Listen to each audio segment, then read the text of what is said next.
Hello प्यारे विद्यार्थियों, आप सभी को सादर प्रणाम। यह हमारा महा मैराथन सीरीज 2 है, जिसमें हम मैथ विषय का आपके सीटेट में जो सिलेबस है उसी अनुसार हम आपको टॉपिक वाइज जो है कि महा मैराथन लेके आ रहे हैं, जिसमें हम आपको एक एक चैप्टर पढ़ाने का प्रयास करते हैं। जैसे हमने पिछले क्लास में हमने आपको जो आपके सीटेट 2023 के सिलेबस में न्यू पैटर्न आधारित पे नंबर सिस्टम का जितना भी था हमने 2 क्लास में हमने आपको उसमें दे दिया है। अब उसका हम केवल एक प्रैक्टिस देंगे, प्रैक्टिस के माध्यम से क्वेश्चन को समझाने का प्रयास करेंगे जो आपके ऑनलाइन मोड में आए हुए हैं। तो ये हमारा किसका है, ये अब हम आपको गुणनखंड का जो आपको हम पढ़ाने का प्रयास करेंगे कि इसमें हम आपको जो आपके गुणनखंड का एक चैप्टर है जो पेपर 1 के लिए है, तो उसको देखिएगा। हम सर्वप्रथम हम समझते हैं कि गुणनखंड होता क्या है, कि फैक्टराइजेशन जो है वो है क्या। और दूसरी बात ये समझिएगा कि हम जितना भी यहाँ पे आपको पढ़ा रहे हैं वो आपके न्यू पैटर्न पर ही पढ़ा रहे हैं। तो न्यू पैटर्न का मतलब ये हुआ कि ऑनलाइन मोड 2021 और 2022 में जो पेपर हुए हैं सीटेट का, उसी अनुसार हमने आपको जितने भी क्वेश्चन उसमें थे और आपके सिलेबस को और क्वेश्चन को पूछने का नज़रिया क्या है उसको दोनों को हम मिला के आपके सामने हम प्रस्तुत कर रहे हैं। तो आप ध्यानपूर्वक पढ़िएगा और अपने मित्रों के पास शेयर करिएगा। अगर नए हैं तो चैनल को सब्सक्राइब भी करिएगा। तो देखिएगा, हम सर्वप्रथम हम समझ लेते हैं कि गुणनखंड है क्या। समझिएगा, देखिए गुणनखंड का मतलब ये होता है कि संख्या जो जिससे कट जाए, संख्या जो जिससे पूर्णतः कट जाए वह उसका गुणनखंड कहलाता है। ये नॉर्मल भाषा में रहा। तो अर्थात जैसे ये हुआ कि अगर जैसे कह दिया जाए कि संख्या एक 4 है, 4 का गुणनखंड क्या होगा, तो आप ये देखिए कि जो 4 संख्या है वो किस संख्या से कट जाएगी, किस किस संख्या से कट जाएगी। तो 4 पहली बात 1 से कटेगा, 1 से कटेगा, और उसके बाद फिर किससे कटेगा, ये संख्या 2 से भी कटेगा, और फिर उसके बाद ये किससे कटेगा, स्वयं 4 से भी कट जाएगा। तो हम कह सकते हैं कि 4 का गुणनखंड 1, 2 और 4 होगा। उसी तरह हम जैसे हम ले लें क्या, 12 ले लें। तो अगर आपसे पूछे कि 12 में गुणनखंडों की संख्या क्या है, कि अर्थात 12 किससे किससे कटेगा, तो पहली बात 1 से कटेगा, उसके बाद किससे कटेगा, 2 से कटेगा, 2 संग 12, फिर उसके बाद किससे कटेगा, 3 से कटेगा, 3 चौक 12, फिर उसके बाद किससे कटेगा, 4 से कटेगा, 4 तिहाई 12, फिर 5 से कटेगा, नहीं कटेगा, फिर 6 से कटेगा, 6 दूनी 12, अब उसके बाद 7 से कटेगा। इसका मतलब ये हुआ, गुणनखंड का मतलब कि जो ये संख्या है किसके किसके पहाड़े में आता है, अर्थात 12 1 के पहाड़े में आएगा, फिर 12 2 के पहाड़े में आएगा, 2 छंग 12, फिर 12 3 के पहाड़े में आएगा, 3 चौक 12, फिर 12 4 के भी पहाड़े में आएगा, 4 तिहाई 12, 6 दूनी 12, 7 के पहाड़ा में आएगा, नहीं आएगा, 8 के पहाड़ा में आएगा, नहीं आएगा, फिर 9 10 11 फिर 12, अर्थात फिर वह संख्या स्वयं किससे कटेगी, 12 से कटेगा। तो अब इसी तरह आप देखिएगा, ये हमारा क्या होता है, इस संख्या का गुणनखंड हमारा क्या है, ये गुणनखंड है। तो कुल गुणनखंडों की संख्या कितनी हो गई, 1 2 3 4 5 6। तो इसमें हम कह सकते हैं कि कुल गुणनखंडों की संख्या कितनी हो गई, 6 हो गई। अब आपसे जैसे योग है तो इसकी भी हम चर्चा करेंगे। तो कुछ इसमें आप महत्वपूर्ण तथ्य देखिएगा, समझिएगा कि गुणनखंड में प्रत्येक गुणनखंड का, प्रत्येक संख्या का एक गुणनखंड होता है, कि अर्थात जो हमारा 1 होता है वो सभी संख्याओं का गुणनखंड होता है। तो अर्थात अब इसको आप थोड़ा सा ध्यान रखिए, कभी कभी क्वेश्चन में आपसे पूछ सकता है कि 1 हमारा जो है कि सभी संख्याओं का गुणनखंड होता है। और दूसरा चीज ये देखिएगा कि सबसे छोटी, ये देखिएगा कि संख्या स्वयं का एक गुणनखंड होता है, अर्थात जो संख्या है वो स्वयं का भी एक गुणनखंड होता है। ये तथ्य चीजें हैं। उसके बाद है प्रत्येक संख्या के कम से कम 2 गुणनखंड अवश्य होता है, कि अर्थात जैसे संख्या मान लीजिए आप कहेंगे कि अब जैसे 2 है, कि आप 2 को कहेंगे कि इसके कितने गुणनखंड हो सकते हैं, कम से कम 2 गुणनखंड हर एक संख्या का होता है। क्यों होता है कि दो, पहली बात 1 से कटेगा और फिर यह संख्या किससे कटेगा, स्वयं से भी कटेगा, अर्थात 2 से कम तो किसी संख्या का गुणनखंड होगा ही नहीं, चाहे वह संख्या भाज्य हो या अभाज्य हो। हमने आपको नंबर सिस्टम के अंतर्गत पढ़ाया था कि भाज्य संख्या वे संख्याएं होती हैं जिसके गुणनखंड 2 से अधिक होते हैं, और अभाज्य संख्या वे होती हैं जिनके गुणनखंड की संख्या 2 होती है। तो हमने उसमें आपको कहा भी था कि हम गुणनखंड का जब चैप्टर पढ़ाएंगे तो उसमें हम आपको पूर्णता समझाने का प्रयास करेंगे। तो हमें उम्मीद है कि ये आपको इतना समझ आया होगा, क्योंकि हमें आपको सिर्फ उतना ही पढ़ाना है जो आपके सीटेट के लिए महत्वपूर्ण है। इसमें पढ़ाने के लिए अगर हम जाना चाहें तो ये क्लास लगभग क्या बहुत लंबा जा सकता है, लेकिन हम इसको लंबा ले जाने की कोशिश नहीं करेंगे। तो अब देखिएगा, अब इसके आगे आपको पढ़ना क्या क्या है। एक चीज ये जान लीजिए कि इस चैप्टर में आपके सीटेट में क्या क्या है सिलेबस में। तो सिलेबस में आप देखिएगा क्या क्या है, आप समझिएगा कि अब इसमें आपको कौन कौन सा टॉपिक पढ़ना है। देखिएगा, पहली बात आपसे पढ़ना है कि गुणनखंडों की संख्या निकालना। क्या निकालना? पहला टॉपिक में आपको पढ़ना है गुणनखंडों की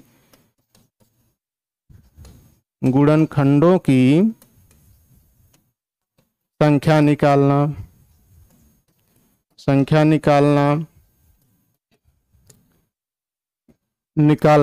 अब इसके अंतर्गत आप क्या क्या पढ़ेंगे? गुणनखंडों की संख्या निकालना, तो इसके अंतर्गत आप पहली बात कुल गुणनखंडों की संख्या निकालना,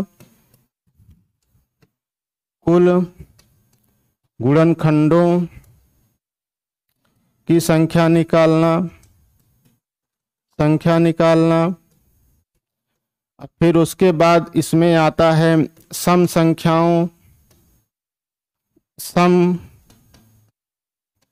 गुणनखंडों की संख्या निकालना। फिर उसके बाद आपका इसमें क्या आएगा? विषम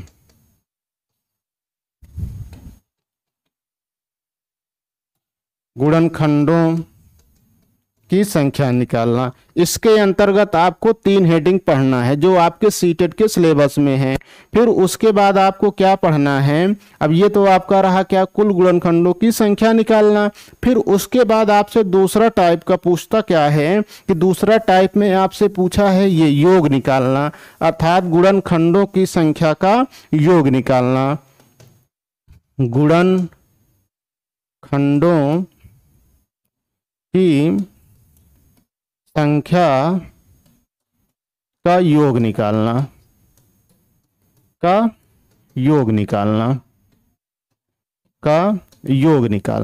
तो ये आपका ये दूसरा टाइप का क्वेश्चन पूछेगा ये। अब इसके अंतर्गत आपसे क्या क्या पूछ सकता है वही। फिर उसके बाद इसके अंतर्गत भी 3 टाइप के आपसे क्वेश्चन पूछ सकता है। कौन कौन सा? नंबर 1 कुल गुणनखंडों का योग, फिर वही सम गुणनखंडों का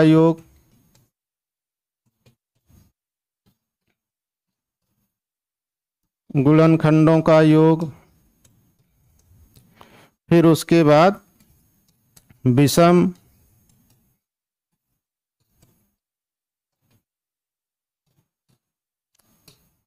गुणनखंडों का योग। ये आपसे 3 टाइप का क्वेश्चन दूसरे टाइप में पूछेगा। गुणनखंडों का योग निकालने में कुल गुणनखंडों का योग, सम गुणनखंडों का योग और विषम गुणनखंडों का योग, इतने टाइप के आपके योगफल से पूछेगा। किसमें? गुणनखंडों के योग से। और तीसरे टाइप में आपसे क्या पूछेगा कि हम आपको यह दिखा रहे हैं कि गुणनखंड में कितने टाइप के क्वेश्चन आपके सीटेट में अभी तक पूछा है और वही सिलेबस में भी दिया है। सीटेट का यही चीज तो सबसे अच्छा है कि ये सिलेबस से बाहर नहीं जाता है। तीसरे टाइप में आपसे क्या पूछेगा कि अब जैसे आपसे पूछेगा कि वर्गों का योग निकालना या योगफल निकालना। जैसे क्रमागत देखिएगा, क्रमागत संख्याओं का योग निकालना, तीसरे टाइप में आपसे ये पूछेगा क्रमागत संख्याओं का योग निकालना। कैसे? जैसे कह देगा कि प्रथम 5 प्राकृतिक संख्याओं का योग निकालिए, प्रथम 6 सम संख्याओं का योग निकालिए, विषम संख्याओं का योग निकालिए। ये 3 टाइप का देगा, लेकिन इसमें शर्त ये है कि जो ये श्रेणी होगी वो समांतर श्रेणी होगी। कौन सा होगा? समांतर श्रेणी। समांतर श्रेणी का मतलब ये हुआ कि अब जैसे क्वेश्चन इसमें पूछेगा कि 1 2 धन 3 प्लस डॉट डॉट डॉट 50 तक के संख्याओं का योगफल बताइए, के संख्याओं का योगफल बताइए। इस टाइप का क्वेश्चन आपसे पूछेगा। अब इसी तरह सम संख्या, विषम संख्या या प्राकृतिक संख्या कुछ भी पूछ सकता है। तो हम आपको इस मैराथन में, इस क्लास में, इस सीरीज में पूरे टाइप के क्वेश्चन पढ़ाएंगे। और चौथा टाइप आपसे क्या पूछेगा? इसके सिलेबस में चौथा टाइप है कि चौथे टाइप में आपसे ये पूछेगा कि अब वर्गों का योग निकालना। किसका योग? वर्गों एवं घनों का योगफल निकालना। घनों का योगफल निकालना। इतने टाइप के आपके सीटेट में गुणनखंड से, मैंने आपको जितना ये आपको हेडिंग बता दिया, इससे बाहर कुछ भी नहीं पूछेगा, ना तो आज तक पूछा ही है। आप सिर्फ इतना पढ़िएगा, उसके बाद प्रैक्टिस कर लीजिएगा, फिर आप आराम से आप अपना अदर सब्जेक्ट जो आपके 4 और है उस पे मेहनत करिएगा। तो अब देखिएगा, तो अब हम एक एक करके हम स्टार्ट करते हैं। तो सर्वप्रथम हम कौन सा लेते हैं? देखिएगा, हम एक एक करके हम लेते हैं। देखिएगा कि अब गुणनखंडों की संख्या निकालना। ठीक है, गुणनखंडों की संख्या निकालना। तो पहली बात एक चीज अब ये जानिएगा कि अगर आपको जैसे गुणनखंड की संख्या निकालना है, क्या निकालना है? गुणनखंड की संख्या। सर्वप्रथम आप ये ले लीजिए कि मान लीजिए कोई संख्या है, कि संख्या मान लीजिए हमने 12 ले लिया। क्या ले लिया? 12। तो आपसे अगर कह दे कि ये बताइए कि 12 में से ऐसी कौन 12 के सभी गुणनखंडों की संख्या बताइए। ठीक है, तो इसके लिए एक कॉन्सेप्ट आप समझिएगा कि मान लीजिए कोई संख्या, मान लीजिए किसी संख्या का गुणनखंड ABC है। माना, लिखिएगा, माना किसी संख्या के गुणनखंडों की संख्या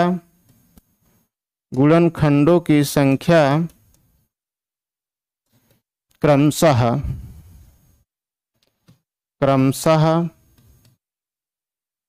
A, B, C है तथा इन गुणनखंडों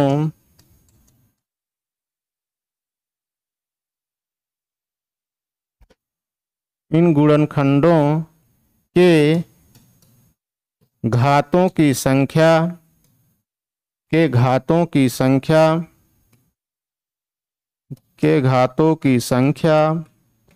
क्रमशः P, Q, R है।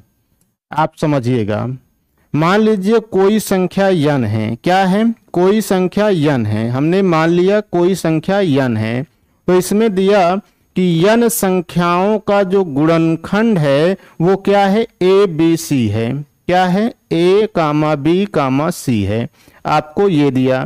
फिर उसके बाद कह रहा है कि इनके घातों की संख्या P, Q, R है, अर्थात A की घात P है, B की घात Q है और C की घात R है।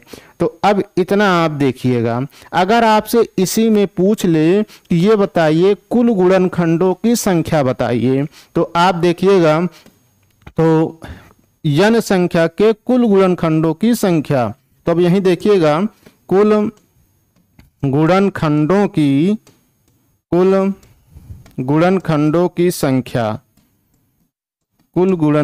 की संख्या बराबर, एक कॉन्सेप्ट आप ये लिखिएगा कि जो घात P है, P में आप क्या जोड़ दीजिए? घात में 1 जोड़िएगा और फिर उसके बाद गुणा करिएगा, अर्थात जितने भी घात है सभी घातों में एक जोड़कर आप क्या करेंगे, फिर इसमें q में एक जोड़िएगा और फिर उसके बाद इंटू r में एक जोड़िएगा।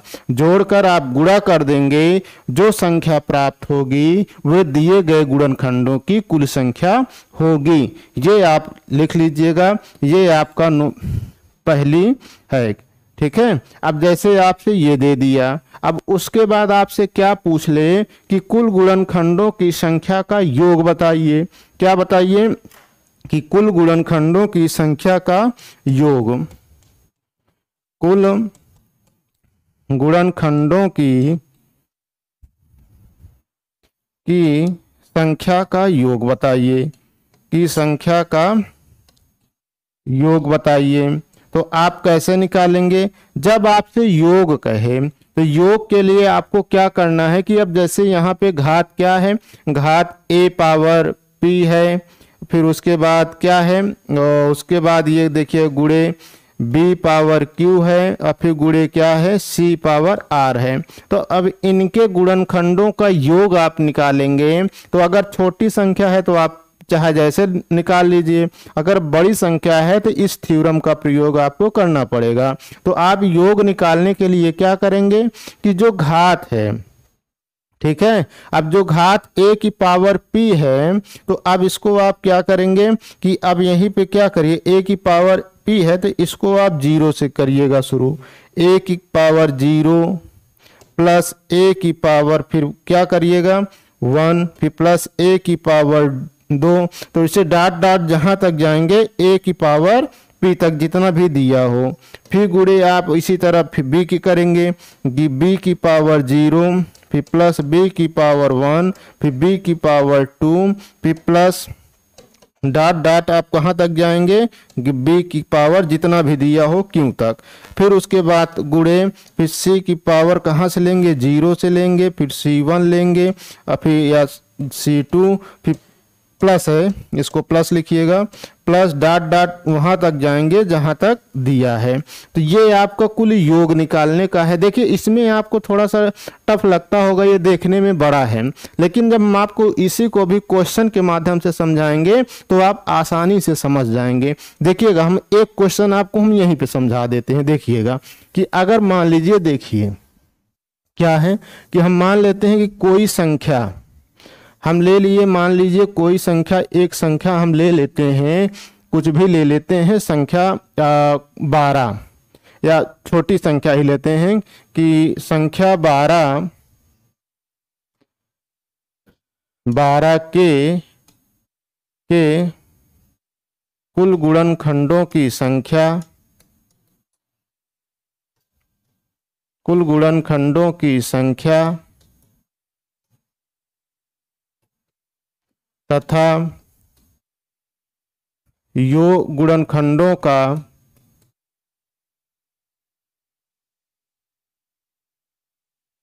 का योग बताइए। ये आपसे हमने मान लीजिए क्वेश्चन हमने दे दिया। तो देखिए आप इसको कैसे लगाएंगे। देखिए आपके पास पहली बात तो ये देखिएगा, समझिएगा कि अब संख्या आपसे क्या दिया है, संख्या आपको 12 दिया है। क्या दिया है, 12 दिया है, ये संख्या 12 है। तो 12 का आप देखिएगा कि आप, ये तो छोटी संख्या है, कि ये देखिएगा कि 12 के गुणनखंडों की संख्या क्या है, कि अब ये छोटी है। तो अभी ये पहली बात देखिएगा कि ये संख्या स्वयं 1 से कटेगी, फिर किससे कट रही है, 2 से कट रही है, फिर उसके बाद 3 से भी कटेगा, फिर ये 4 से भी कटेगा, फिर ये 6 से भी कटेगा, ये संख्या स्वयं 12 से कटेगा। तो ये छोटा था तो आपने निकाल लिया, ठीक है। तो अब यहाँ पे देखिएगा, अब 1 के पहाड़े में भी 12 आया, 2 छंग 12, 3 चौक 12, 4 तिहाई की 12, फिर 5 के पहाड़े में नहीं आया, फिर 6 दूनी 12, फिर 8 और 9 के फिर नहीं आएगा, फिर न तो 10, फिर ये संख्या स्वयं 12 से कटेगा। तो अब यहाँ पे कुल गुणनखंडों की संख्या कितना हो गया, 1 2 3 4 5 6, 1 2 3 4 5 6। तो कुल गुणनखंडों की संख्या कितना हो गया, 6। कितना हो गया, 6। अब इसी को अगर देखिएगा, ये जैसे हम सिर्फ समझा रहे हैं, तो ये संख्या छोटी 12 थी तो आपने इसको ऐसे निकाल लिया। अगर आप बड़ी संख्या दे दे तो आपको ये निकालना असंभव हो जाता है, क्योंकि जितना आप इसको निकाल के अपने दिमाग को माथामारी करेंगे, आपके पास लिमिट टाइम होता है, तो लिमिट टाइम के अंतर्गत आपको क्वेश्चन का आंसर देना होता है। तो उसके लिए आपको थ्योरम का प्रयोग करना पड़ेगा। देखिएगा इस पे हम थ्योरम कैसे लगाएंगे। आपने पढ़ा है कि कुल गुणनखंडों की संख्या, कुल गुणनखंडों की संख्या, तो सर्वप्रथम आप 12 के क्या निकाल लेंगे, गुणनखंड निकालेंगे। क्या निकालेंगे, गुणनखंड। तो 12 के गुणनखंड आप कैसे निकाले हैं कि अब देखिएगा, पहले आप किससे काटिए, 2 से काटिए, 2 छंग 12, फिर 2 तिहाई 6, फिर 3 इक्कम 3, तो अर्थात ये 12 का कितना आ गया, 2 की पावर 2 इंटू 3 की पावर 1, क्या आ गया, इसको हम घात रूप में परिवर्तित कर लिए। ये आपके लिए आसान होता है, ठीक है। तो अब यहाँ पे देखिएगा 2 की पावर 2 इंटू 3 की पावर 1, तो अब यहीं पे देखिएगा आप निकालना है कि कुल गुणनखंडों की संख्या। तो कुल गुणनखंडों की संख्या कैसे होगा, तो हमने बताया कि घात में 1 जोड़ दीजिए प्रत्येक घात में। अब फिर यहाँ पे 1 है, फिर घात 1 है, तो फिर 1 हो गया, यहाँ 2 था तो 2 में 1 जोड़ दिया। तो अब यहाँ क्या, 3 इंटू 1 1 2, तो 3 दूनी 6।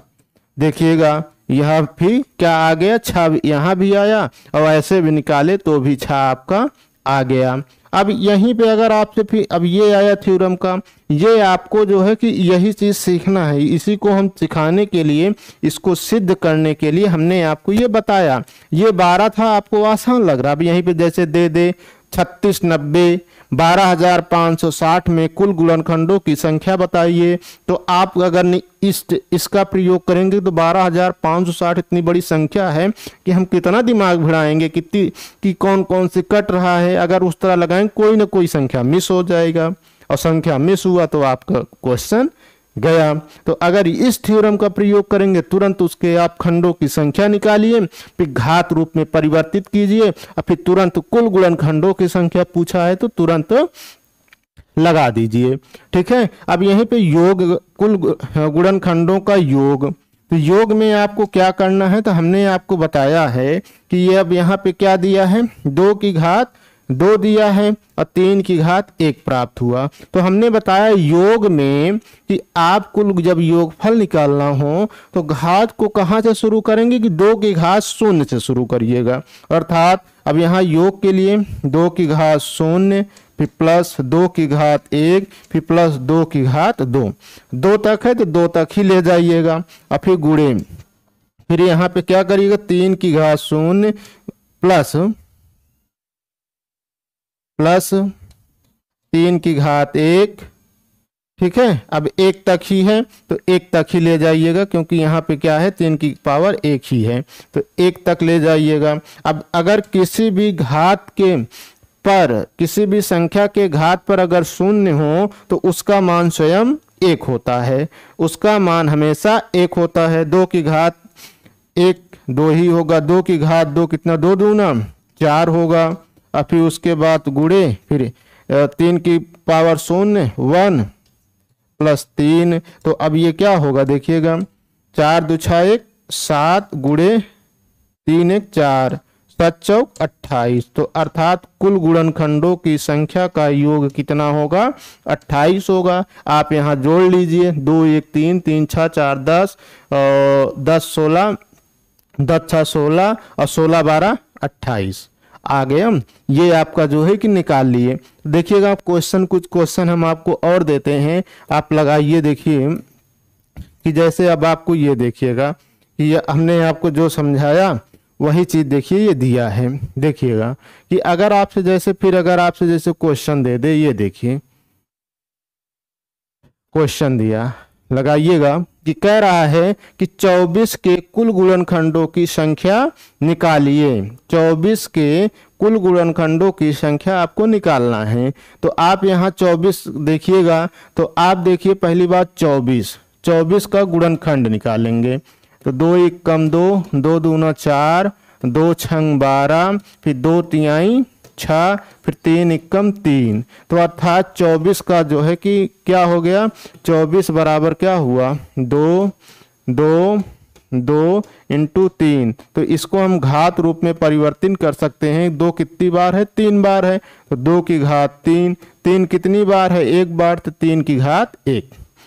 ठीक है, अब आ गया ये 24 आ गया। तो अब इसका पहले कुल गुणनखंडों की संख्या कैसे निकालेंगे, कुल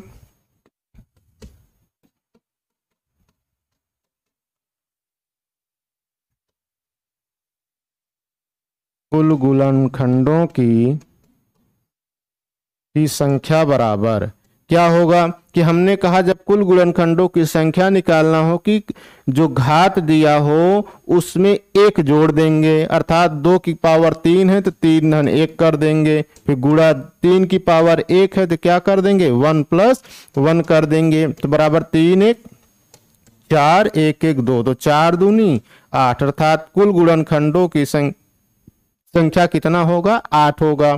फिर आपसे पूछे क्या, तो कुल गुणनखंडों का योग बताइए। गुणनखंडों का योग देखिएगा,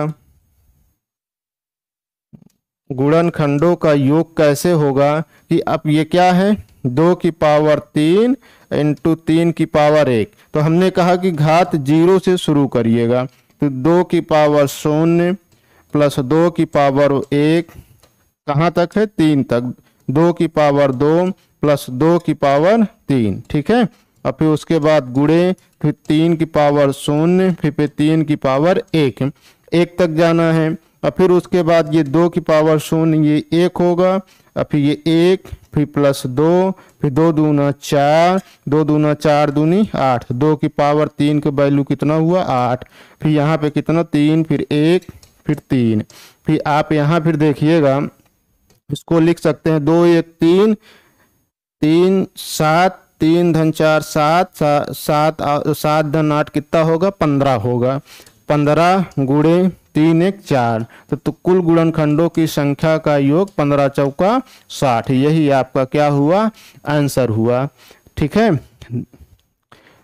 देख लीजिए, स्क्रीनशॉट ले लीजिएगा। तो देखिएगा फिर एक क्वेश्चन और आप समझ लीजिएगा कि अब एक क्वेश्चन और दिया है, देखिएगा ये 120 के सभी गुणनखंडों की संख्या तथा योग आपको बताना है। तो अब देखिएगा, अब इसको भी आप हल करिएगा। तो आपको सर्वप्रथम क्या करना है, देखिएगा आपको करना है पहले 120 के खंड कर लेना है कि 120 के खंड देखिएगा कैसे करते हैं कि अब ये संख्या 120 है, 120, अब ये देखिए 2 छंग 12, 2 तिहाई 6, फिर 2 एकम 2, 2 पंचे 10, 3 पचे 15, 5 एकम 5, तो अर्थात ये 2 की पावर कितना आ गया, 3 आ गया, फिर ये 3 5 1 हुआ। अब फिर अर्थात 120 बराबर क्या हो गया कि 2 की पावर 3 गुणे 3 एक बार है घात 1 हो गया, 5 एक बार है तो घात 1 हो गया। तो ये आपका गुणनखंडों की संख्या आपको मालूम हो गया। अब आपको क्या करना है, कुल गुणनखंडों की संख्या निकालना है और उसके बाद क्या निकालना है, कुल गुणनखंडों का योग निकालना है। तो संख्या, कुल संख्या बराबर कैसे निकालेंगे, तो हमने आपको बताया कुल संख्या बराबर क्या होगा कि घातों में 1 जोड़कर प्रत्येक घात को गुणा कर दीजिए। ठीक है, तो अब यहाँ 2 की पावर 3 है तो 3 में 1 जोड़िए, फिर गुणा 3 की पावर 1 है तो 1 में 1 जोड़िए, फिर गुणा 5 की घात 1 है तो इसमें भी 1 जोड़िए। अब यहाँ 3 1 4 1 1 2, फिर 1 1 2, तो 4 दूना 8 दूनी 16, अर्थात कुल गुणनखंडों की संख्या कितना होगा, 16 होगा। अब आपसे गुणनखंडों का योग पूछा है, फिर देखिएगा गुणनखंडों का योग कैसे निकालेंगे। गुणनखंडों का योग बराबर कैसे होगा, अब यहाँ पे देखिए कि 2 की पावर 3 है तो आप कहाँ से शुरू करेंगे, आप 2 की पावर 0 से शुरू करिएगा, 2 की पावर 0, फिर प्लस 2 की पावर 1, फिर प्लस 2 की पावर 2, फिर प्लस 2 की पावर 3, जितना अधिकतम घात दिया हो अधिकतम घात से ले जाएंगे और शुरू कहाँ से करेंगे, 2 की घात 0 से शुरू करेंगे। ठीक है, और फिर उसके बाद गुणे दूसरी संख्या 3 है तो 3 की घात 1 है, तो अर्थात 3 की पावर 0 फिर प्लस 3 की पावर 1 फिर गुणे। अब 5 की घात 1 है तो आप इसको भी कर लेंगे कि 5 की पावर 0 फिर 5 की घात 1, ये कर देंगे। अब फिर ये बराबर ये हमारा क्या होगा, 2 की पावर 0 1 होगा, फिर प्लस 2 होगा, 2 दूना 4 होगा, फिर 2 दूना 4 दूनी 8 होगा। अब फिर ये फिर गुणा कि अब ये 1 प्लस 3 फिर इंटू फिर यहाँ पे होगा 1 धन 5, ठीक है। फिर 2 1 3 4 7 8 15 गुणे 3 1 4 गुणे 6 चौको या 15 चौका 60 और 15 चौका 60 गुणे 6 तो 6 छंग 36, अर्थात कितना आ गया, योगफल कितना आया 360 आ गया, ठीक है। अगर आपसे पूछेगा, देखिए बहुत बड़ा जो है कि संख्या आपसे नहीं लेता है, आप 2-3 अपने मन से लीजिएगा तो आप जो है उसको प्रैक्टिस कर लेंगे। तो ये चीज़ आप थ्योरम याद रखिएगा, दिमाग में अपने बैठा लीजिए, इसी तरह आपको लगाना है। तो ये देखिएगा, अब इसमें हम टाइप 1 में गए तो इसमें कुल गुणनखंडों की संख्या का योग, उसके बाद कुल गुणनखंडों की संख्या, 2 चीज़ हमने निकालना सीख लिया। तीसरा अब हमारा देखिएगा इसी के अंतर्गत जो हमारा है कि अब यहाँ पे देखिएगा, यहाँ पे दिया क्या है कि कुल विषम गुणनखंडों की संख्या बताइए। कि अब इसमें ऐसे, अब इसी में देखिएगा कि जैसे अभी इसमें था, आप ये देखिए कि अब इसी में क्या था कि जैसे 120 है तो अब 120 में देखिएगा कि अब 120 में देखिएगा, अब जैसे मान लीजिए कुछ भी संख्या कोई हम ले लेते हैं, मान लीजिए 12 हुआ, क्या हुआ, 12 में गुणनखंडों की संख्या ये 1 हुआ, ये 2 हुआ, ये 3 हुआ, ये 4 हुआ, फिर 6 हुआ और फिर उसके बाद ये 12 से कटेगा। तो अब इसमें ये देखिएगा कि कुछ संख्या सम है, कुछ संख्या विषम है। तो आपसे ये भी पूछ सकता है कि ये बताइए कि इनमें से सम गुणनखंडों की संख्या बताइए, या इनमें से सम गुणनखंडों के संख्या का योग बताइए, या इनमें से विषम गुणनखंडों की संख्या बताइए, या इनमें से विषम गुणनखंडों की संख्या का योग बताइए। तो हर एक कंडीशन है, तो आप भागिएगा नहीं, आप आराम से देखिएगा हम हर एक टाइप वो आपको सामने लाएंगे जो टाइप आपके सीटेट में अभी तक पूछा है। तो अब यहीं पे आप देखिएगा कि क्वेश्चन के माध्यम से समझिएगा, या थोड़ा आप ऐसे ही थ्योरम, अगर आपसे पूछें कि विषम गुणनखंडों की संख्या, विषम गुणनखंडों की संख्या अगर आपसे निकालने के लिए पूछे कि बताइए विषम गुणनखंडों की संख्या निकालिए, तो आपको ये करना है कि जैसे अब यहीं पे आपको जैसे क्या दिया हो कि मान लीजिए कोई गुणनखंड हम ले लिए कि मान लीजिए यहाँ 2 की घात 3 ले लिए, फिर 3 की घात 2 ले लीजिए, 5 की घात 3 ले लीजिए, ठीक है।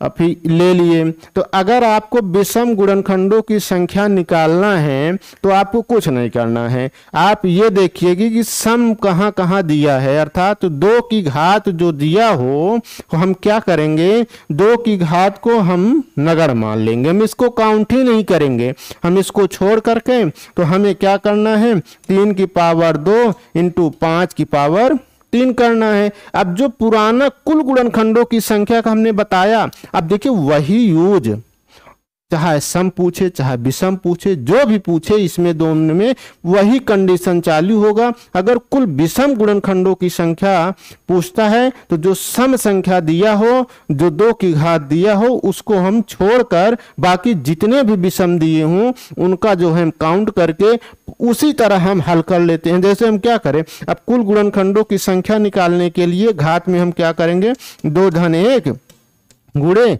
अब यहाँ 5 की घात 3 है तो 3 की पावर 1, तो बराबर ये हम 2 1 3 इंटू 3 1 4, अर्थात ये कितना हो जाएगा, 4 तिहाई 12, यही हमारा क्या होगा, आंसर हो जाएगा। तो कुल विषम गुणनखंडों की संख्या कितना आएगा, 12 आएगा।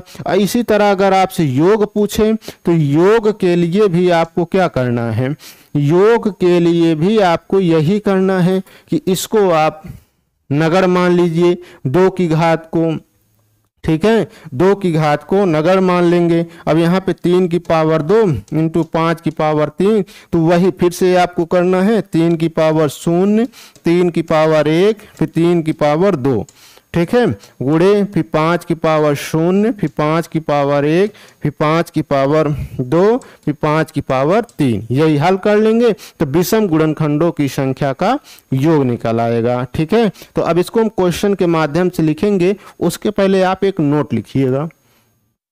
नोट में लिखिएगा, तो आप नोट में लिखिएगा, नोट में लिखिए विषम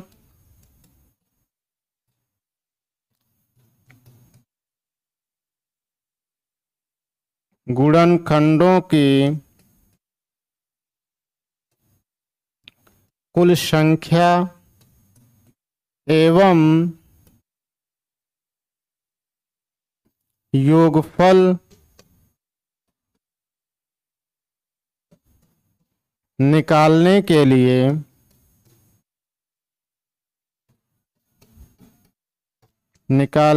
लिए आधार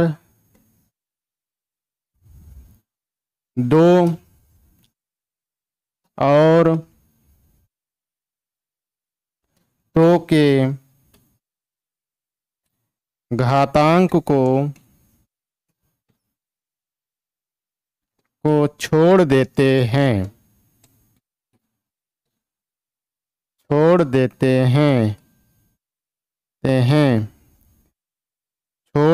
हैं और पहले जैसा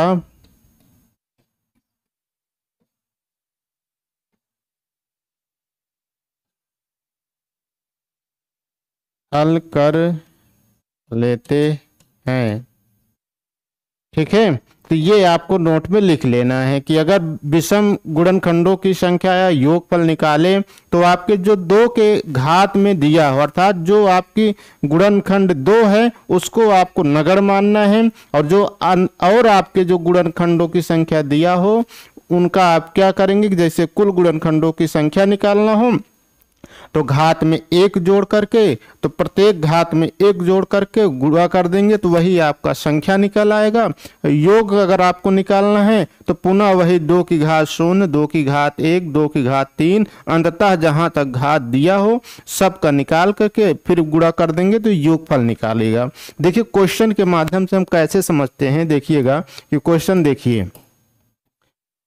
देखिएगा क्वेश्चन आपका जैसे दिया है कि क्या, ये देखिए 240 के सभी विषम गुणनखंडों की संख्या और योगफल ज्ञात कीजिए। संख्या हमारा क्या है 240, देखिएगा संख्या 240, देखिए 240, तो 240 के पहले देखिए घातांक रूप आप लाइए, तो 240 को आप खंडित करिए पहले, तो 240, 2 1 कम 2, 2 दूना 4, फिर 2 छंग 12, और फिर उसके बाद 2 तिहाई 6, फिर 2 1 कम 2, 2 पंचे 10, 3 पचे 15, फिर 5 1 कम 5, तो अर्थात 2 की घात 4 आ गया।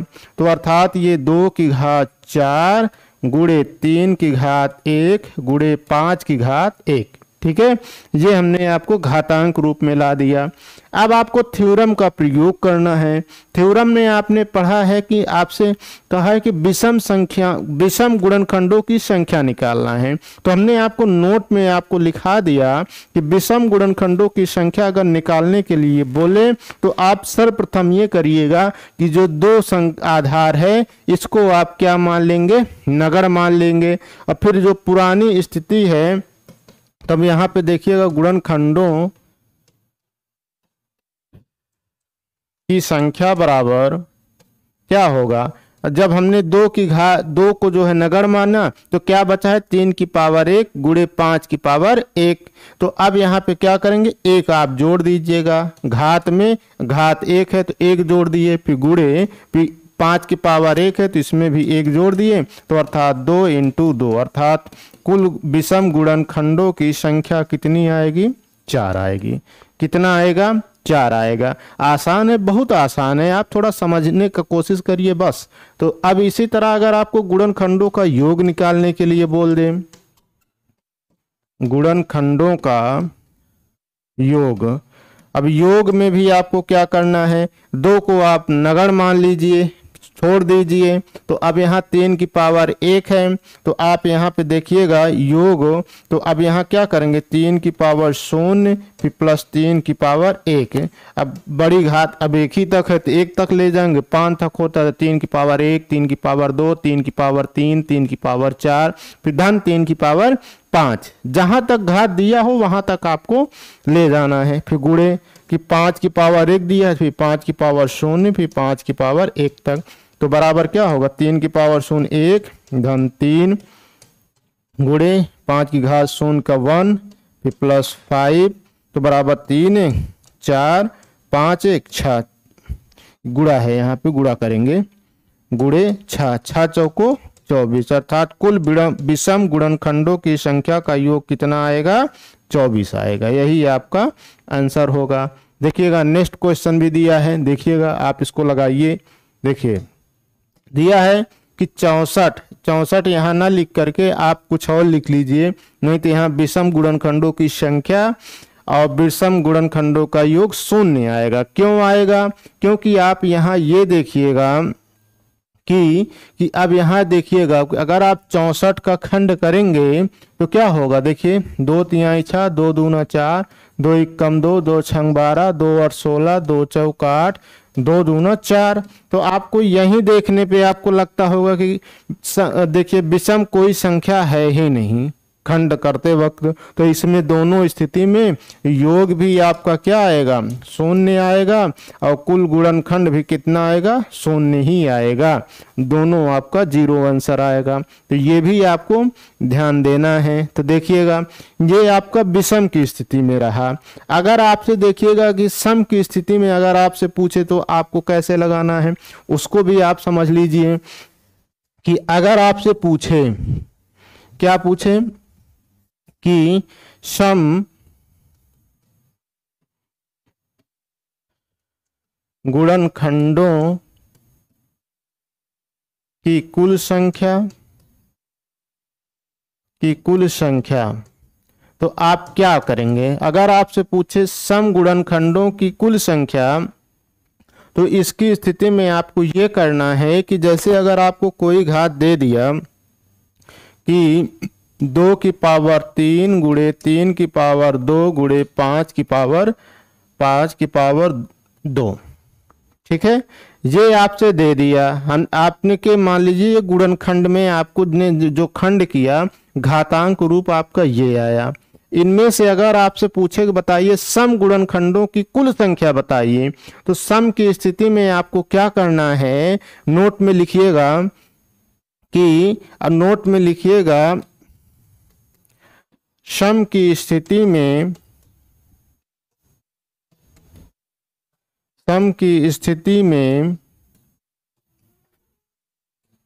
कुल गुणनखंडों की संख्या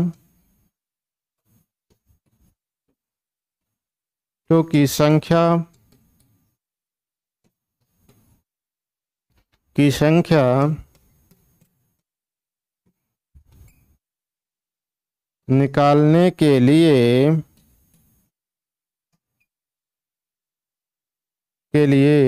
2 की घात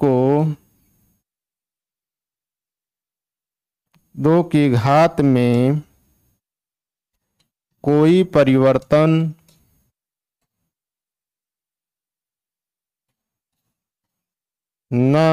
नहीं करते हैं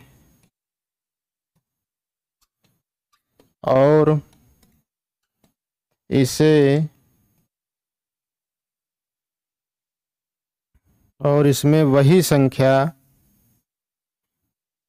नहीं करते हैं। बस आप इतना लिखिए, बस नहीं करते हैं इतना आप लिखिए, तो हम देखिए आपको समझा देते हैं कि अब यहाँ अगर सम की स्थिति में अगर पूछे तो जो 2 की पावर है, कि अब इसमें देखिएगा जो 2 की पावर है हम उसमें कोई परिवर्तन नहीं करते, कि अर्थात जैसे पूछ ले कुल सम गुणनखंडों की संख्या बताइए, तो आपको यहाँ पे क्या करना है कि अब यहीं पे अगर देखिएगा स्थिति में अगर आपसे यही पूछे क्या, ये आपका जो घातांक रूप दिया कि घातांक रूप में दिया, कह दे कि कुल गुणनखंडों की संख्या बताइए। तो यहाँ देखिए कि सम संख्या 2 है तो 2 की पावर 3 है, तो हम इसको क्या लिख लेंगे, केवल 3 ही लिख लेंगे, हम इसमें जोड़ेंगे नहीं, क्योंकि हमने जब बताया था कि कुल गुणनखंडों की संख्या निकालने के लिए प्रत्येक घात में एक जोड़ करके हम प्रत्येक जो जोड़ते हैं, प्रत्येक घातों को आपस में एक जोड़ करके, प्रत्येक घातों में एक जोड़ करके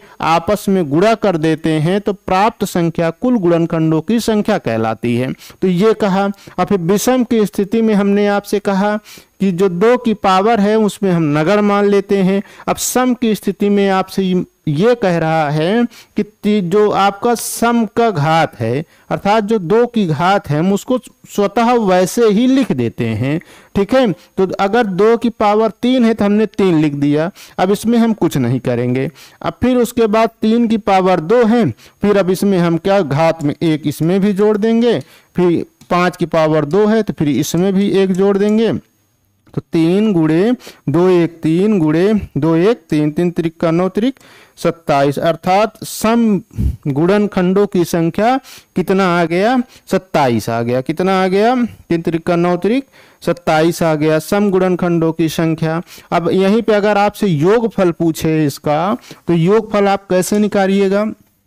योगफल निकालने के लिए कि अब यहाँ पे कि अब दूसरा नोट लिखिएगा, दूसरे नोट में लिखिएगा कि लिखिएगा सम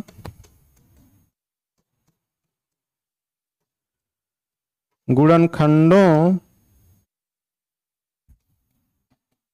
की संख्या का योग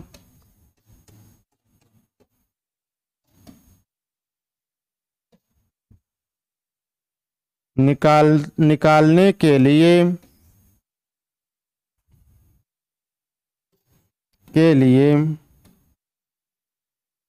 2 की घात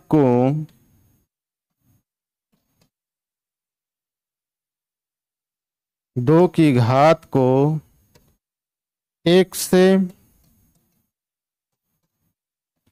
शुरू करते हैं और शेष घात को पूर्व के जैसा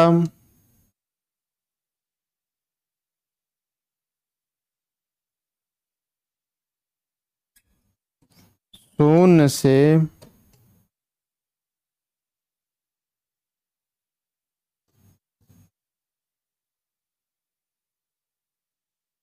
शुरू करते हैं, शून्य से शुरू करते हैं। ठीक है, तो आप यहाँ पे देखिएगा, इसका मतलब ये हुआ कि आपको क्या करना है कि जब सम की स्थिति में आए कि आपसे योग पूछे, जो 2 की घात है उसको हम 1 से शुरू करेंगे। जैसे अगर यहाँ पे 2 की घात 3 दिया है, ठीक है, इसको आप लिख लिए तो हम मिटा दें। ठीक, अब देखिएगा कि जैसे यहाँ पे क्या दिया है, तो 2 की घात 3 दिया है।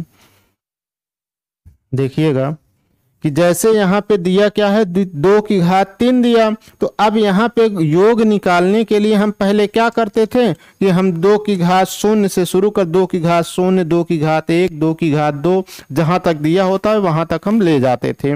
लेकिन यहाँ पे आपको नहीं करना। क्यों नहीं करना, क्योंकि सम गुणनखंडों का योग निकालना है, तो इसके लिए आपने जो है कि नोट में लिखा कि सम गुणनखंडों का योग निकालने के लिए जो 2 की घात है उसको हम 1 से शुरू करते हैं और शेष घात को पूर्व के जैसा शून्य से शुरू करते हैं। क्यों, देखिएगा कि अगर 2 की घात 3 है तो अब यहाँ पे क्या करेंगे कि 2 की घात 1, फिर 2 की घात 2, फिर 2 की घात 3, अब फिर उसके बाद फिर गुणे 3 की घात 2 दिया है, तब इसको शून्य से करेंगे। ठीक, सिर्फ कंडीशन किस पे करना है, 2 की घात पर ही करना है। क्योंकि अब यहाँ क्या करेंगे, 3 की घात 0, फिर प्लस 3 की घात 1, फिर प्लस 3 की घात 2, फिर गुणे, फिर यहाँ करेंगे 5 की घात 0, फिर 5 की घात 1, फिर 5 की घात 2। ठीक है, तो अब यहाँ पे आप क्या करेंगे कि 2 की घात 1 2, 2 की घात 2 2 दूना 4, 2 की घात 2 दूना 4 दूना 8 हुआ, फिर यहाँ 1 हुआ, फिर 3, फिर 3 त्रिका 9, फिर गुणे, फिर 1, फिर 5, फिर 5 25 हुआ। अब फिर यहाँ पे आप करेंगे 4 2 6 8 6 14, 3 1 4, ठीक है, और 9 3 12 1 13 13 हुआ। फिर गुणे 5 1 6 25 5 30 1 31। आप इसको गुणा करिएगा, जो आएगा वही आपका सम गुणनखंडों का योग होगा। देखिए क्वेश्चन के माध्यम से हम आपको समझाते हैं, देखिए, ठीक है। ये तो हमने वैसे आपको समझा दिया, वही स्थिति है, ये आप देख लीजिएगा, इसका आप स्क्रीनशॉट ले लीजिएगा। अगर आपको पीडीएफ चाहिए तो पीडीएफ के लिए आपको क्या करना है, ये 8087569695 पे आपको कॉल या मैसेज आप कर देंगे तो आपको ये पीडीएफ भी आपको अवेलेबल हो जाएगा, ठीक है। तो अब देखिएगा क्वेश्चन, देखिए क्या दिया है, देखिएगा क्वेश्चन कह रहा है कि संख्या 120 के सभी गुणनखंडों की संख्या तथा योग बताइए। तो सर्वप्रथम आप ये देखेंगे कि 120 के कुल कितने गुणनखंड है, 2 छंग 12, 2 तिहाई 6, 2 15, 3 पचे 15, 5 एकम 5, 2 की पावर 3, 3 की पावर 1, 5 की पावर 1, अर्थात संख्या 120 बराबर क्या होगा, 2 की पावर 3 गुणे 3 की पावर 1 गुणे 5 की पावर 1 होगा, ठीक है। तो आपसे क्या कहा कि सम गुणनखंडों की कुल संख्या, तो कुल संख्या पहले निकालिए, सम गुणनखंडों की कुल संख्या, कुल संख्या कैसे निकालेंगे, आपको क्या करना है, हमने बताया कि जो 2 की घात 3 है सम की स्थिति में हम उसको स्वतः वैसे ही लिख लेंगे, जितना दिया है उतना लिख लेंगे, ठीक है। फिर गुणे, फिर उसके बाद जो 2 के अलावा जो प्रत्येक घात हैं पूर्व के जैसा ही हल करेंगे। कैसे, अब 3 की पावर 1 है तो इसमें भी 1 जोड़ देंगे, फिर 5 की पावर 1 है तो इसमें भी हम क्या कर देंगे, 1 जोड़ देंगे। तो बराबर क्या होगा, 3 गुणे 1 1 2, फिर 2 और 3 दूनी 6 दूनी 12। यही आपका क्या होगा, विषम गुणनखंडों की संख्या कितना होगा, 12 नहीं, सम गुणनखंडों की संख्या कितना होगा, 12 होगा, ठीक है। अब यहीं पे आप योगफल समझ लीजिए, योगफल देख लीजिए, सम गुणनखंडों का योग देखिए। योग के स्थिति में हमने आपको ये बताया कि क्या करना है कि जो 2 की घात दिया है हम उसको 1 से शुरू करेंगे। किससे शुरू करेंगे, 1 से शुरू होंगे। तो 2 की घात 3 है तो 2 की घात 1 प्लस 2 की घात 2 फिर प्लस 2 की घात 3 फिर गुणे। अब जो शेष घात है पूर्व के जैसा ही हल करेंगे। अब इसको शून्य से करेंगे, 3 की घात 0 फिर 3 की पावर 1 तक दिया है तो 1 तक जाएंगे, 3 तक दिया 5 तक, जितने तक देता उतने तक हम जाते हैं, ठीक है। फिर गुणे 5 की पावर 0 फिर 5 की पावर 1, ठीक है। अब ये होगा 2 एकम 2, 2 दूना 4 फिर 8 होगा, ठीक है। फिर यहाँ पे 1 धन 3 होगा, फिर गुणे फिर 1 धन 5 होगा। अब यहाँ 4 2 6 और 8 6 14, 14 3 1 4 5 1 6, तो 6 चौको 24 गुणे 14। आप इसको गुणा करिएगा, जो आएगा वही आपका सम गुणनखंडों की संख्या का योग होगा। लिख लीजिएगा आप। देखिएगा नेक्स्ट क्वेश्चन आपको क्या दिया है, देखिएगा नेक्स्ट क्वेश्चन ये दिया है 360 के सभी सम गुणनखंडों की कुल संख्या तथा योग ज्ञात कीजिए।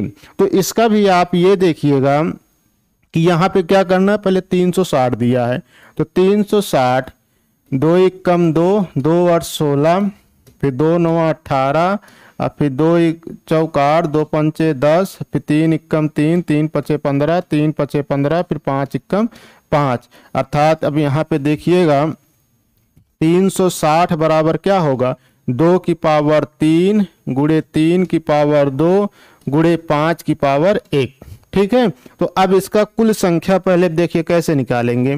कुल संख्या निकालने के लिए सम गुणनखंडों की कुल संख्या, ठीक है, या ऐसे लिख लीजिए गुणनखंडों की कुल संख्या सम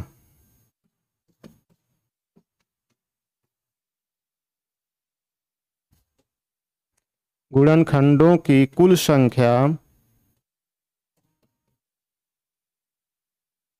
संख्या देखिए निकालने के लिए क्या करेंगे कि अब जो 2 की घात है उसको हम उतना ही लिख लेंगे जितना घात है। अब फिर उसके बाद अदर में हम 1 जोड़ करके गुणा कर देंगे। 2 की घात 1 गुणे कि 5 की पावर 1 दिया है तो ये 1 + 1 है। 3 की पावर 2 था तो 2 धन 1 कर दिए। फिर 3 गुणे 2 1 3 गुणे 2 3 त्रिका 9 दूनी 18 अर्थात कुल सम गुणनखंडों की संख्या कितना होगा 18 होगा। अब इसी तरह आपको योग निकालना है तो योग कैसे निकालेंगे देखिएगा। योग में भी आपको क्या करना है देखिएगा। योग में करना है कि 2 की पावर 3 दिया है, जो 2 की घात 3 है उसको 1 से शुरू करेंगे। कहां से, अर्थात 2 की पावर 1 2 की पावर 2 फिर 2 की पावर 3 फिर गुणे 3 फिर उसके बाद जो शेष घाते हैं उसको 0 से शुरू करेंगे। 3 की पावर 0 प्लस 3 की पावर 1 प्लस 3 की पावर 2 तक दिया है तो 2 तक जाएंगे। फिर गुणे 5 की पावर 0 5 की पावर 0 फिर 5 की पावर 1, ठीक है। अब यहाँ फिर क्या लेंगे 2 लेंगे फिर 4 लेंगे फिर 2 दूना 4 दूनी 8 होगा। फिर गुणे 1 प्लस 3 फिर 3 त्रिका 9 होगा फिर 1 धन 5 होगा। अब यहाँ 4 2 8 8 16 3 1 6 3 1 4 9 12 गुणे 5 1 6। अब आप इसको गुणा करिएगा, जो आएगा आपका कुल गुणनखंडों की सम गुणनखंडों की संख्या का योग आएगा। यही आपका आंसर होगा, ठीक है। तो अब देखिएगा नेक्स्ट टॉपिक क्या है। अब ये हमारा समाप्त हो गया, एक लेवल समाप्त हो गया, टाइप 1 समाप्त हुआ।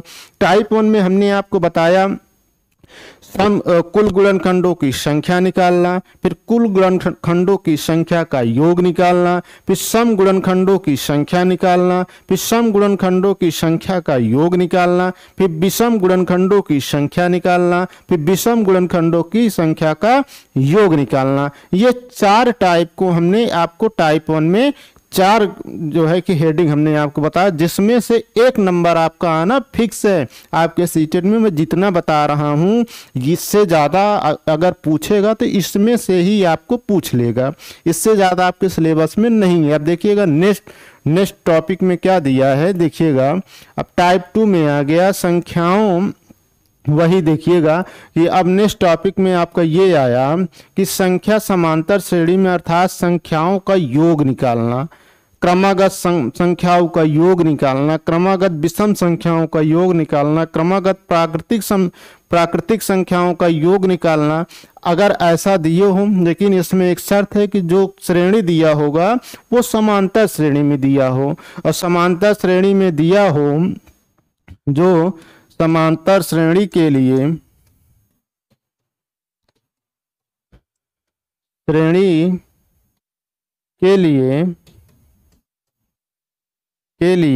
संख्याओं का योग, इसको आप याद कर लीजिएगा। संख्याओं का योग बराबर होता है प्रथम पद प्लस अंतिम पद बटा 2 गुणे कुल पद। आप इसको याद रखिएगा, ठीक है। अब इसको आप जानते रहिएगा कि अगर समांतर श्रेणी में अगर आपका जो है कि संख्या दिया हो, अगर आपका उसका योग पूछ ले तो आपको करना है प्रथम पद प्लस द्वितीय पद बटा 2 गुणे कुल पद, ठीक है। तो अब इसको देखिए क्वेश्चन के माध्यम से हम समझेंगे, क्योंकि अगर हम बहुत ज़्यादा अगर हम डिटेल में समझाते जाएंगे तो वीडियो बहुत लंबा हो जाएगा, क्योंकि आपको बहुत ज़्यादा डिटेल में जाने की आवश्यकता नहीं है, ठीक है। कि अब देखिएगा क्वेश्चन क्या है। क्वेश्चन देखिए ये क्वेश्चन दिया है कि 66 प्लस 67 प्लस 140 का मान बताइए। तो आपको अब यहाँ देखिए समांतर श्रेणी, अब यहाँ पे देखिए क्या दिया है, 66 दिया है, फिर प्लस 67 दिया है, फिर प्लस डॉट डॉट 140 का मान बताना है। तो अब इसमें आप ये देखिएगा, सर्वप्रथम ये निकालिए कि प्रथम पद कितना है, क्योंकि आप इसका जो है कि का मान बताना है, अर्थात इसका योग बताना है। तो आप यहाँ पे आप जब समांतर श्रेणी में, पहली बात समांतर श्रेणी दिया है, कैसे जाने, 66 67 68 एक श्रेणी में आपको दिया है। तो इसमें ये देखिएगा कि अब इसका योग क्या होगा, संख्या का योग क्या होगा। तो अब इसमें आपने पढ़ा है कि प्रथम पद प्लस अंतिम पद बटा दो गुणे कुल पद, ये आपने पढ़ा है। तब इसमें प्रथम पद कितना है, अब पहला पद कितना है, 66 है, कितना है 66 है। अंतिम पद कितना है, 140 है, कितना है 140 है, बटा 2 होगा, गुणे कुल पद कितना होगा। अब यहाँ पे देखिएगा कुल पद निकालेंगे कैसे, यहाँ पे कि अब यहाँ देखिएगा 140 है, लेकिन इसके पहले भी तो है, अर्थात ये इसके पहले भी तो है। तो पहला हमारा कहाँ तक समाप्त हुआ, 65 तक समाप्त हुआ, अर्थात 1 से लेकर 65 तक। अगर हम 140 में से अगर हम 65 घटा देंगे, 1 से 65 तक अंक को घटा देंगे, तो यहीं पे देखिए क्या होगा कि अगर 140 में से अगर हम 65 घटा देंगे तो कितना, 10 में से 5 गए 5, अब यहाँ पे 13 6 7 6 13 75, अर्थात कुल संख्याओं की संख्या कितना होगा, कुल संख्या कितना होगा, 75 होगा कि नहीं होगा, बिल्कुल होगा। तो अब यहाँ गुणे 75 कर देंगे। तो आप यहाँ इसको लिख लीजिए, क्या होगा 6 फिर 6 4 10 6 4 10 फिर 1 1 206 बटा 2 गुणे 75, याद ऐसे। अब इसको आप जोड़ लीजिए, 140 और 66, यहाँ 6 6 4 10 की 0 1 1 2 206। तो आप इसको 2 1 कम 2 और फिर 2 3 6, तो आप इसको 103 गुणे 75। अब 75, अब आप यहाँ पे देख लीजिएगा, अब 103 को 75 से गुणा कर दीजिए, 75 पंक्तियाँ 15 5 एकम 70 21 7 एकम 7 5 1 1 2 5 2 7, अर्थात 77 77 25, आपका यही गुणा करेंगे तो यही आपका आंसर आ जाएगा। ठीक है, नेक्स्ट क्वेश्चन देखिए क्या दिया है आपका, देखिएगा नेक्स्ट क्वेश्चन आपको दिया है 2 plus 4 plus 6 plus dot dot plus 100 का मान बताइए। तो अब इसका मान निकालने के लिए इसमें भी आप देखिएगा, प्रथम पद प्लस अंतिम पद बटा 2 गुणे कुल पद, हल कर देंगे तो इस समांतर श्रेणी का आपका मान निकल जाएगा। तो प्रथम पद यहाँ पे कितना दिया है, 2 दिया है, अंतिम पद कितना है 100 दिया है, फिर इसका हम बटा 2 कर देंगे। अब यहाँ हमें कुल पद पता है, नहीं पता है, नहीं पता है तो आप ये जानिए कि अब यहाँ से 1 से लेकर 100 तक कुल कितने सम संख्या हैं, क्योंकि ये श्रेणी क्या है, सम श्रेणी में है। तो 2 के बाद 4 6 8 10 12, तो कुल जो है कि 1 से लेकर, नोट लिखिएगा, नोट में लिख लीजिए, 1 से लेकर 100 तक कुल 25 सम संख्या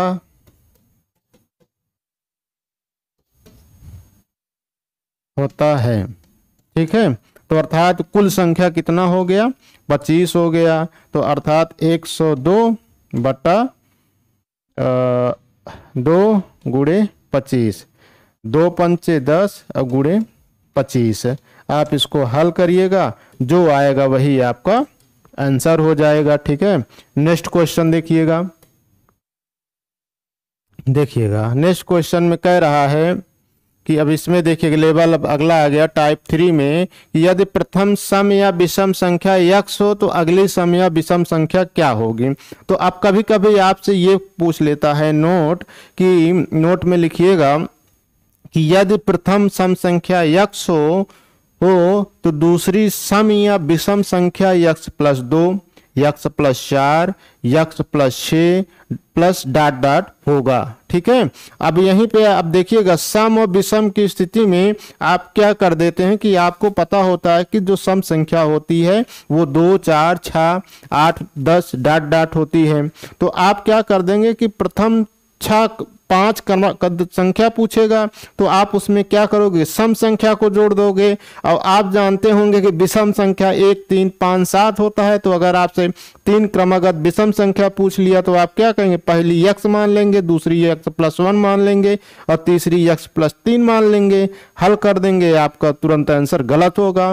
लेकिन इसीलिए आपको सर्वप्रथम हमने नोट में लिखवा दिया कि अगर आपको सम और विषम की स्थिति में अगर क्रमागत संख्या पूछे तो पहली क्रमागत संख्या यक्स प्लस 2 होगा, वो सम संख्या का होगा, विषम का भी होगा।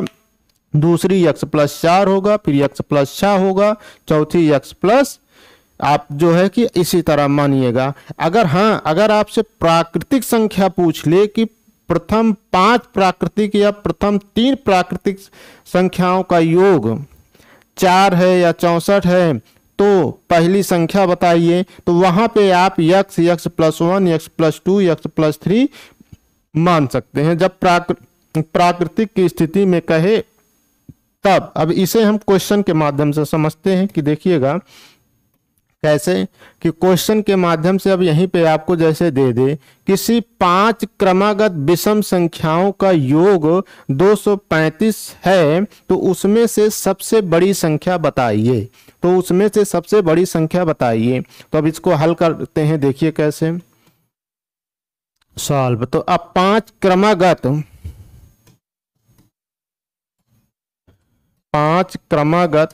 विषम संख्या आप क्या मानेंगे। हमने आपको बताया यदि पहली सम हो तो क्रमागत, तो पहली हम यक्स प्लस 2 मानेंगे, फिर दूसरा हमारा यक्स प्लस 4 होगा, और फिर तीसरा यक्स प्लस 6 होगा, फिर चौथा यक्स प्लस 8 होगा, और फिर पांचवा हमारा क्या होगा, यक्स प्लस 10। ये हमारा 5 क्रमागत विषम संख्या हुआ। पहला यक्स प्लस 2, दूसरा यक्स प्लस 4, तीसरा यक्स प्लस 6, चौथा यक्स प्लस 8 और पांचवा यक्स प्लस 10। ये विषम संख्या। फिर कंडीशन में कह रहा कि इनका योग 235 है। तो अर्थात क्या हुआ कि यक्स प्लस 2, फिर प्लस यक्स प्लस 4, फिर यक्स प्लस 6, फिर प्लस यक्स प्लस 8, फिर प्लस यक्स प्लस 10 का योग कितना है, 235 है। कितना है, 235 है। ठीक, का योग। अब इसको आप जोड़ लीजिए, 5 अर्थात ये 5 यक्स प्लस 4, 2, 6, 6, 12, 8, 20, 10, 30 बराबर 235। तो अब ये 5 यक्स बराबर क्या होगा, 235 माइनस 30। तो 5 यक्स बराबर क्या होगा, 35 में से 30 आप घटा देंगे तो अब यहाँ क्या होगा, 205 होगा। क्या होगा, आप इसको देखिए फिर से जोड़ लीजिए, 4, 2, 6, 6, 12, 8, 20, 10, 30। आपसे 5 क्रमागत पूछा है। तो अब यहाँ पे क्या होगा, 35 में से 30 तो 205 करेंगे तो यक्स बराबर 5 चौक 20, 5 एकम 41 आ गया। क्या आ गया, 41 आ गया। तो आपसे पूछा क्या है कि सबसे बड़ी संख्या बताइए। तो सबसे बड़ी संख्या कितना है, यक्स प्लस 10 है। सबसे यक्स प्लस 10 है तो ये यक्स का मान 41 धन 10 तो बराबर कितना आ गया, 51 आ गया। यही आंसर हो गया आपका। या आप ऐसे भी कर सकते हैं कि अगर 5 क्रमागत सम संख्याओं में जो मध्य का मान ये कितना आया है, 51 आया है। तो 51 आया है तो टोटल 5 क्रमागत हुआ। तो 51 इसका नहीं, कितना आया है, ये 41 आया है। कितना आया है, 41। अब यहाँ पे सबसे जो है कि बड़ी संख्या। ठीक है, तो अब देखिएगा नेक्स्ट क्वेश्चन में क्या दिया है, देखिएगा मध्यमान अभी इसको आप जाने दीजिए। ये देखिए फिर कह रहा है कि किसी छह क्रमागत सम संख्याओं का योग 270 है। तो छह क्रमागत सम संख्या की कौन कौन सी होगी? पहली x प्लस 2 होगी, ठीक है, फिर दूसरी x प्लस 4 होगी, फिर तीसरी x प्लस 6 होगी, फिर x प्लस चौथी 8 होगी, फिर पांचवी x प्लस 10 होगी, फिर छठी x प्लस 12 होगी। तो कह रहा है कि इसका योग 270 है। तो टोटल को आप जोड़ दीजिए, जोड़ दीजिए। तो इसका टोटल योग कितना है? 270 है। तो अब यहाँ पे क्या करेंगे? ये 6x हुआ, अब प्लस 4 2 6 6 12 8 20 10 30 30 12 30 10 40 2 42 42 बराबर कितना हुआ? 270 हुआ। तो अब ये 6x बराबर 270 माइनस 42, तो 6x बराबर कितना होगा? 10 में से 2 गए 8 होगा, 6 में से 4 गए 2 होगा, 228 होगा, ठीक है। तो x बराबर कितना होगा? आप इसको जो है कि हल करें, 6 तिरिक 18, 6 तिरिक 18 और फिर 6 8 48, यक्स बराबर कितना आ गया? 38 आ गया। तो अब इसको नहीं आपको आता तो वैसे भाग कर लीजिए, 228 भागे 6। दिक्कत हो रही है अगर आपको, तो वैसे देखिए कैसे होगा। 6 तिरिक 18 हुआ, 12 में से 8 गए 4 हुआ, फिर 8 हुआ, 6 8 48, 38 आया कि नहीं आया? आप इतना मत नहीं लगा पाते तो वैसे तुरंत भाग कर लीजिए। तो आपसे पूछा क्या है? सबसे छोटी संख्या। तो सबसे छोटी संख्या x प्लस 2 है। तो x का वैल्यू 38 आया है, तो 38 प्लस 2 बराबर कितना होगा? 40 होगा। यही आपका क्या होगा? आंसर हो जाएगा। नेक्स्ट क्वेश्चन देखिएगा,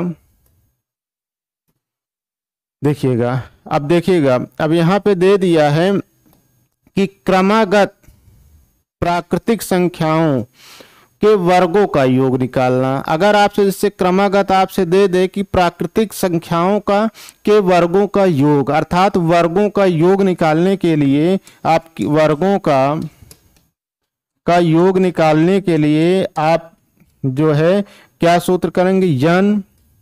n प्लस 1 फिर 2n प्लस 1 पूरे पे बटा 6।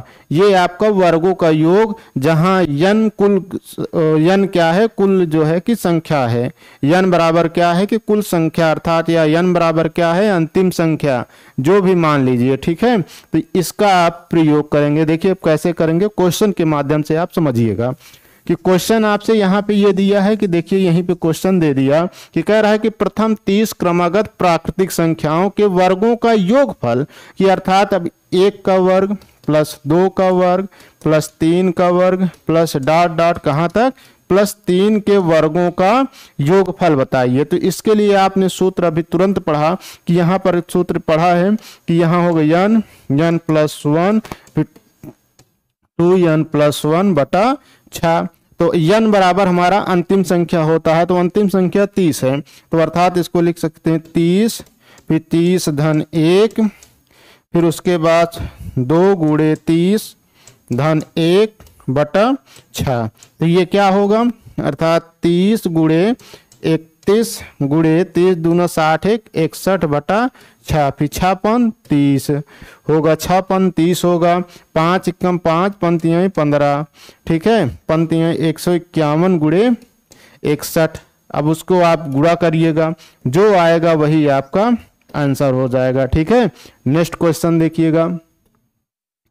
नेक्स्ट क्वेश्चन में कह रहा है कि देखिए कह रहा है कि 16 का वर्ग प्लस 17 का वर्ग प्लस डॉट डॉट प्लस 30 का वर्ग का मान बताइए।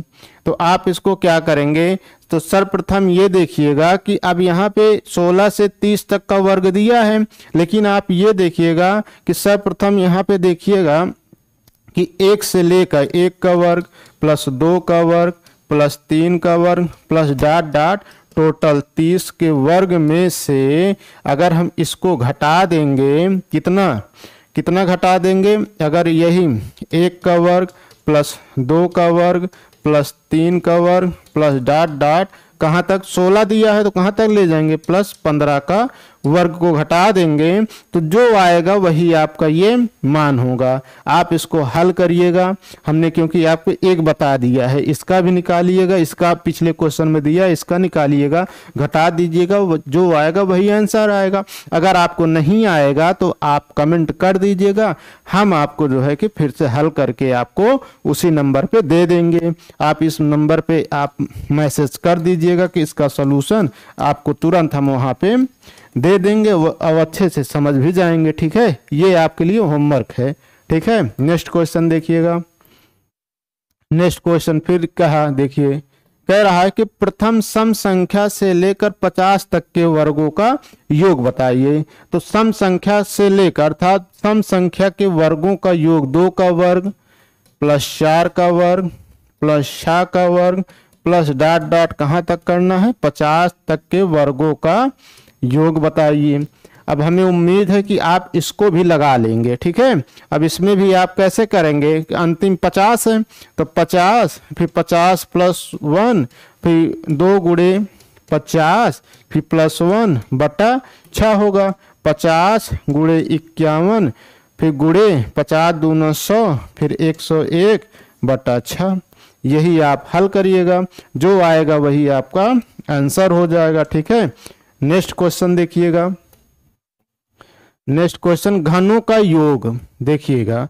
घनों का योग आपको कैसे निकालना है, अगर आपसे घनों का योग पूछ ले, जैसे 1 का घन प्लस 3 का घन प्लस 4 का घन प्लस डॉट डॉट प्लस जो है कि 50 का घन का मान बता, इस तरह पूछ ले तो आपको क्या करना है कि कुछ भी नहीं करना है, सिर्फ ये करना है कि देखिएगा एक सूत्र योग बराबर, आप इसको याद करिएगा, योग बराबर n प्लस 1 बटा 2 की पूरे का वर्ग। घनों के योग के लिए आपको इसका जो है कि प्रयोग करना है। तो हम क्वेश्चन के माध्यम से समझते हैं कि क्वेश्चन के माध्यम से क्या है। देखिएगा कि अब कहा है कि 1 से लेकर 50 तक के क्रमागत प्राकृतिक संख्याओं के घनों का योग बताइए। अर्थात 1 का घन प्लस 2 का घन प्लस 3 का घन प्लस डॉट डॉट प्लस 5 के घन का मान बताइए। तो आपने सूत्र पढ़ा कि घनों का योग बराबर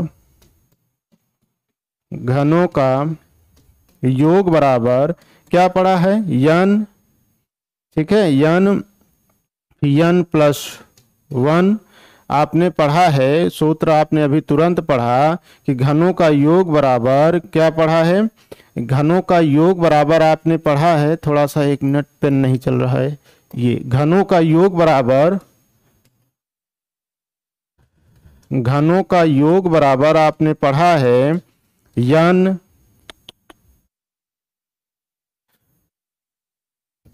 n प्लस 1 बटा 2 पूरे का वर्ग। अगर आप इस पे इसी पे रख के इसको हल कर देंगे तो वही आपका आंसर आ जाएगा। तो n प्लस 1, तो n का मान टोटल कितना है, अर्थात अंतिम संख्या क्या है कि अर्थात 1 का घन प्लस 2 का घन प्लस 3 का घन प्लस डॉट डॉट प्लस 50 का है घन। तो अंतिम संख्या हमारा कितना है, 50 है। तो 50 प्लस 1 बटा 2 पूरे पे वर्ग कर दीजिएगा। तो अब इसको कैसे होगा, 50 गुणे 51 बटा 2 पूरे पे वर्ग। अब यहाँ 25 हो गया, तो अब यहाँ पे लेंगे 25 गुणे 51। ठीक है, तो आप इसको 51 में 25 एकम 25, अब 25 पंचे 125, 25 पंचे 125 अर्थात 127, 1275 यही आपका आंसर आ जाएगा। अब उम्मीद है कि अब ये सब देखिएगा, इसको समझाने से कोई मतलब नहीं है, क्योंकि अब इसको आपको ये याद करके ही रखना है। इसका जो है कि कोई ट्रिक वगैरह नहीं होता है, सिर्फ इसका यही कॉन्सेप्ट ही होता है जिसे आपको समझ के जाना है, इसको दिमाग में अपने रखना है। ठीक है, नेक्स्ट क्वेश्चन देखिएगा। अब देखिएगा, अब नहीं है नेक्स्ट क्वेश्चन। ठीक है। अब एक चीज आप ये जानिएगा कि गुणनखंड के अंतर्गत आपसे जितने भी टाइप हो सकते थे हमने सारा समझाया, लेकिन आप फिर से समझिएगा कि हम आपको ये बता रहे हैं कि सीटेट में आपको जो है कि 120 प्लस नंबर लाना बहुत आसान है। कि आपको क्या करना है, अपना थोड़ा समझ विकसित करना है। यहाँ पे कोई भी क्वेश्चन जो है कि रिपीटेड नहीं आता है, लेकिन हाँ एक बात ये भी अच्छाई होती है कि ये सिलेबस से बाहर नहीं जाएगा। तो सिलेबस से बाहर नहीं जाएगा, पूछेगा कहाँ से? आप जो है कि कॉन्सेप्ट पढ़िए, आपको जो नहीं आता है उसको बार बार पढ़िए, सिलेबस को देख करके जो विषय नहीं आता है उसको बार बार पढ़िए। और अब सिर्फ आपको ये करना है कि जो ऑनलाइन मोड में आपके पेपर हुए हैं 2021 2022 उसको 2-3 बार जरूर हल करिएगा, जितना सेट है। तो एक देख लीजिएगा कि आपका रिजल्ट 120 प्लस जरूर आएगा। आपको सिर्फ इतना करना है कि अब जो लोग एकदम कमज़ोर हैं, आज नए नए आए हैं कि सिर्फ उनको सीटेट पास करना है, तो उनके लिए एक चीज़ ये रणनीति है कि आप ये देखिएगा कि आपके पास जैसे पेपर 1 के लिए प्राथमिक में पास करना है, तो पेपर 1 में आपके 5 विषय हैं, पांचों विषय 30-30 नंबर के हैं। कितने नंबर के हैं? 30-30 नंबर के। टोटल आपके 150 हैं।